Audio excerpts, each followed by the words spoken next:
running around. Not heard. Yeah, it changed. Did you see the document? Alright, Jim. So, last time... Check. Yeah, you're good. Good check. Last training on Wednesday. Last Wednesday. Walker took you through the P of Presar. And what we're going to do tonight is a continuation of that training on the six section battle drills, which is Presar. The P in Presar, which we went over last time, stands for what? Prepare. Preparation. Yeah. And sorry, I'm just moving back a bit so I can see all three of you at the same time. That feels better. So under the P of Presar, there is another acronym, which is what? Pauperso? Pauperso. Exactly. So protection, ammunition, weapons, personal camo, equipment, radios, specialist equipment, and orders. That's our pre-battle prep. So before we go into any kind of battle or any kind of patrol, that's what we do. So moving onwards in Presar, we arrive at R, Romeo. What does the R in Presar stand for? RTR. Reaction to enemy fire. Reaction to enemy fire. It's very close, but there is an essential keyword missing from that. Effective. Yes, exactly. Reaction to effective enemy fire. What's the difference between enemy fire and effective enemy fire? Effective enemy fire is literally rounds either going to you or on the ground around you, and enemy normal fire is just close by but not actually engaging you. Enemy fire could be fire 2 kilometers that direction. That could be enemy fire. Enemy fire could be someone firing at another section. But nowhere near us. That's enemy fire. Effective enemy fire is fire that in the official capacity or the definition of it is fire that is a direct threat to either yourself or your section. That is effective enemy fire.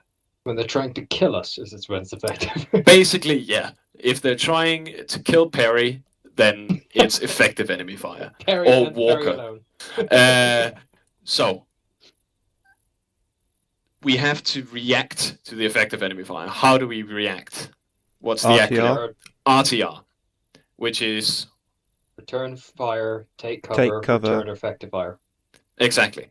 Sorry, I have my notes in front of me. Is it return effective fire? That's what I have written down. It might be an old note. Yeah, there's another key word here. Return appropriate fire. Exactly, Tuggins. Return appropriate fire. Okay, I'll make that. And going into a coin operation, appropriate fire is essential. So what we're going to do now is run through how we react to effective enemy fire. And we're going to do it first in a conventional capacity, and then we're going to move on to what we would expect to be doing in a coin scenario, which is what we're going into next deployment. So, first, RTR, conventional. The R, we return fire. So let's say we've taken fire from the south. What do we do when we return fire? 2 shots in the general direction. Yeah. So let's say I'm patrolling. I'll get my Bang, bang. get my weapon out. I'm patrolling. Blah blah blah. I take fire. Bang bang. That's the first part. I've loosened 2 shots at the enemy in the general direction of the enemy. It doesn't have to be in any capacity effective. Just to try and get their heads down. Good. Take cover. There is, again, another acronym here, which is DDCSO. Dash, down, crawl, sights, observe. So, I take cover, I dash, get down, crawl a bit, and then start looking for the enemy. Dash, down, crawl, sights, observe. That's my take cover part. And then I return appropriate fire. So in a conventional scenario, appropriate fire is usually you guys will default to rapid fire. And in a conventional scenario, we usually have a good idea of where the enemy is in relation to us, which makes it very easy for you guys to just go in and default on rapid fire. So I will demonstrate. So just stand up and follow me. So I'm patrolling, and then I take contact front. Bang, bang. Bang, bang, bang. Basically, that is my reaction to effective enemy fire. I've returned fire. I have taken cover, or at least done something to try and get down, minimize my profile by going prone. And then I am returning appropriate fire. We can't talk about reacting to effective enemy fire without going on in our pre-SAR with ENS, but we'll get back to that in a bit. For now, we're just going to practice our reaction to effective enemy fire. So if you guys just want to form a quick baseline facing south.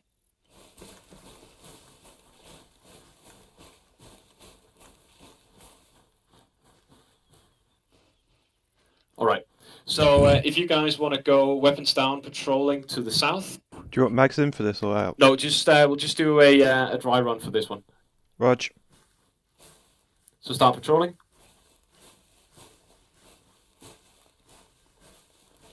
And bang, bang, bang, contact front. Contact front. Bang, bang. Bang, Bang. Bang. bang, bang. Bang. Bang. All right. Bang. Stop. And back on me.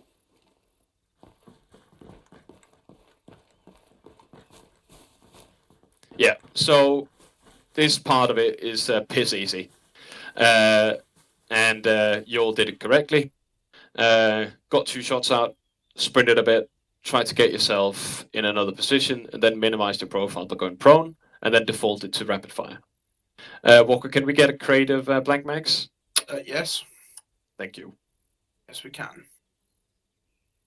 Right, so we're going to do the same again with blank mags. So just when Walker gets the crate down, pick up, let's say, 3 blank mags, and make sure you load them. So dump your regular mags. Make sure you know how many mags you got. You should all have 8. And pick up 4 blanks. Now we're good. Yep. Good. So line up with that baseline again, please. Is it supposed to be on or off VFA? On. BFA on. That's what we could do with the blank mag. All right, so baseline facing south. And your contact will be from the front again, but this time I'm going to shoot. All right, so start patrolling south.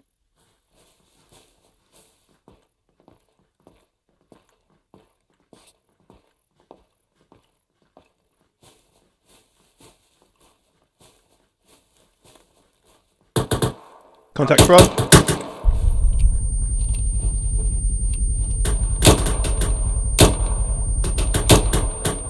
Ceasefire, ceasefire, ceasefire.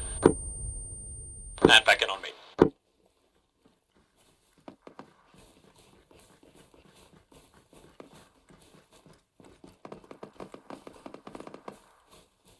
All right, that's perfect. We're not going to spend more time on that, so we're going to go on to reaction to effective enemy fire in a coin scenario. So someone give me a guess what's going to be different here. It's going to be our ability to identify the target before engaging it. Yeah. Don't shoot 2 rounds. Exactly.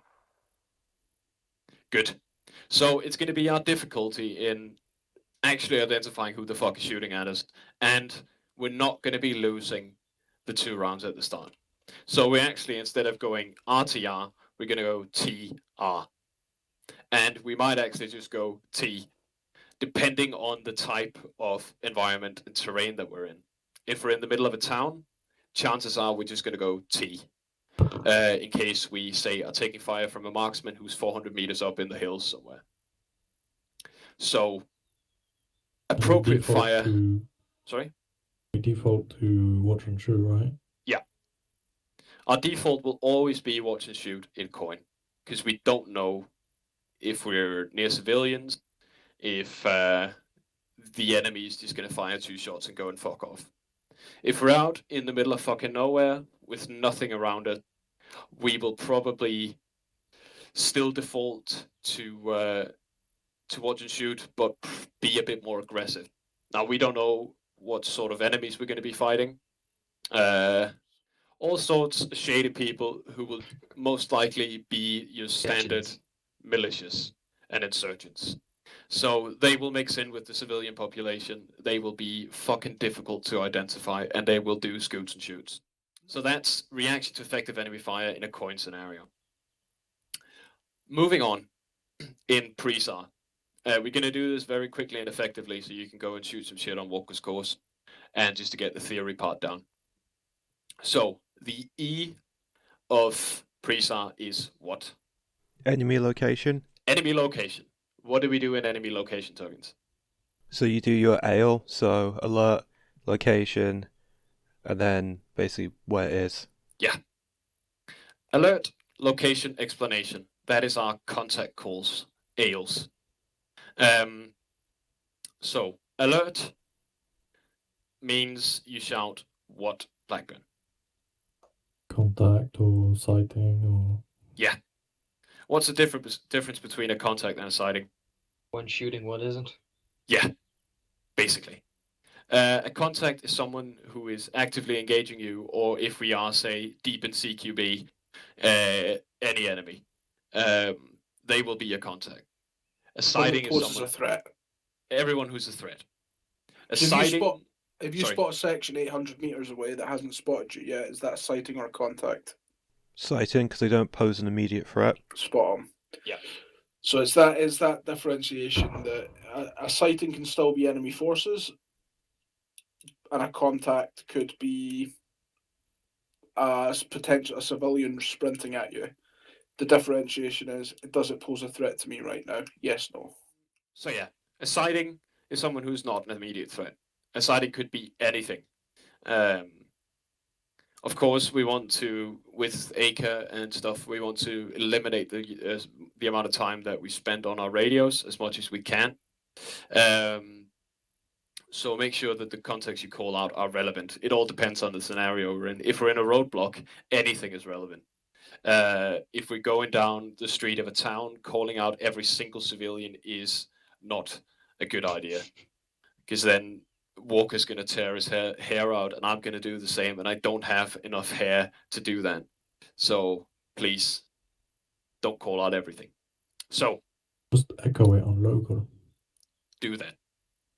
Shout it down the line if you have to. So alert, sighting or contact. Location, very self-explanatory. Where is it? Don't do bearings if you can avoid it to start off with. So don't do contact 140. Don't do that. Just give us a broad estimation. So contact southeast. Good. Then I can look, and then if I need you to tell me more specifically, I'll run over to you and tell you, give me a bearing or point. And then explanation. What is it? Is it a BMP? Is it a single infantryman? Is it an entire company of armored infantry? What is it? Let me know. And preferably some kind of indication. What's it next to? Have I got anything to go by? So, a contact call could be contact south 200 meters, enemy infantry platoon in the open. That's an example. You all know how to do contact calls. So that's the E. So we've been through reaction to effective enemy fire, then when you're in position, how to locate them. And that, the enemy locations opens up for me to do the next part, which is what? S. Suppression. Suppression. Suppress the enemy. So we've taken cover. We've loosened a few shots at the enemy. We found out where the fuck they are. Now comes the time to suppress the shit out of them. So, how do we suppress the enemy? What do we do, Perry? Rounds down range at the effective fire at the enemy position. Yeah. And what controls your fire? You. Me. Oh, right. And I do that by giving you a fire control order. Sometimes me. Sometimes Walker. Walker's already dead. It depends on the situation we're in. It would most likely be me. This one has live rounds. Don't cough too hard. You might shoot it. Fuck off. In most cases, it'll be me who do the fire control orders. Yeah. And to give you a fire control order, what I do is I use the acronym GRIT, which stands for Group, Range, Indication, and Type of Fire. So the group, is it a section? Is it the fire team? Or is it a single individual? Yeah, you good, Crater? Can be any group. If we're in assault, it could be cut-off group 1 or cut-off group 2. Range, how far away is it? Indication, what is it exactly that you're looking for? It could be a K. It could be enemy in the open. It could be crater. It could be anything. And then type of fire. So our types of fire, as you know, we have rapid fire, deliberate fire, watch and shoot, and ceasefire. I'm obviously not going to give you an initial fire control order with a ceasefire, because that doesn't really make any sense. So that could be, for example, section 200 meters south, enemy bunker, rapid fire. That's a fire control order. I also have the option, that was what's called an immediate fire control order. I also have the option of giving you a delayed fire control order, where I would say, if I do the same thing, section 200 meters south, enemy bunker, fire on my command. Well, I would say rapid fire on my command. I'd usually let you know before I give the fire control order that this is a delayed fire control order. You've probably heard me shouting that already. All right, so what we're going to do, this is the most important thing, but we're just going to practice doing some fire control orders, and then we're going to do the whole thing together. All right, so form baseline south for me, please. Again. All right, so I'm just going to give a fire control order. We're going to do that very quickly, and then we're going to run on to doing a combination of all the three things we went through. So, section 200 meters south, enemy bunker, rapid fire.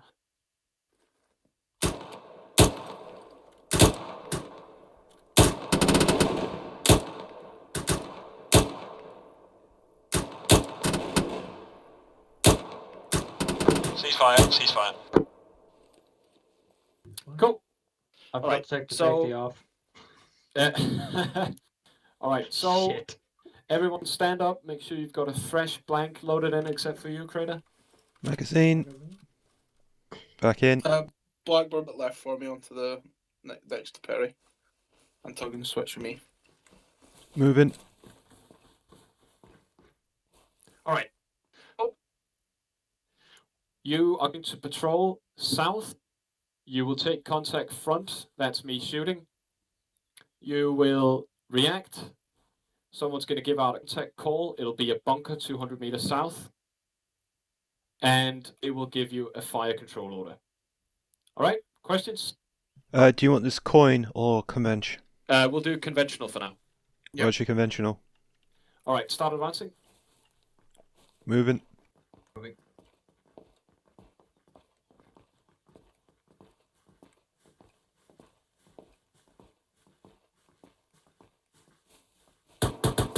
Contact run.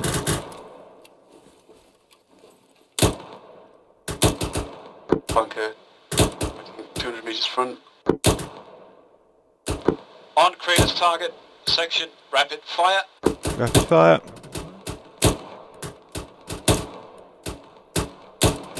Charlie, additional sighting. Bunker, southeast, switch fire, rapid. Delta switch to deliberate fire. Magazine. Deliberate. Back in. Charlie, watch and shoot, watch and shoot. Watch and shoot. Delta, watch and shoot, watch and shoot. Watch and shoot. Section ceasefire. Ceasefire. Ceasefire. And back it on me.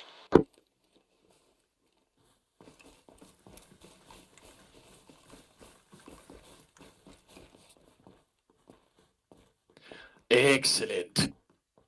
It's piss easy. You've all done it before. That was perfect. Usually, hopefully, we'd be in a position to get some actual cover. Next time we do section training, I assume we'll be moving on to the next part of pre-SAR and hopefully put it all together and do some section assaults and shit. So, that was all for my part. Questions, comments at the end? Anything? Negative. Negative. Coolio. On to Mr. Walker. Oh, make sure to drop your blank max and pick your own max up again. Oh.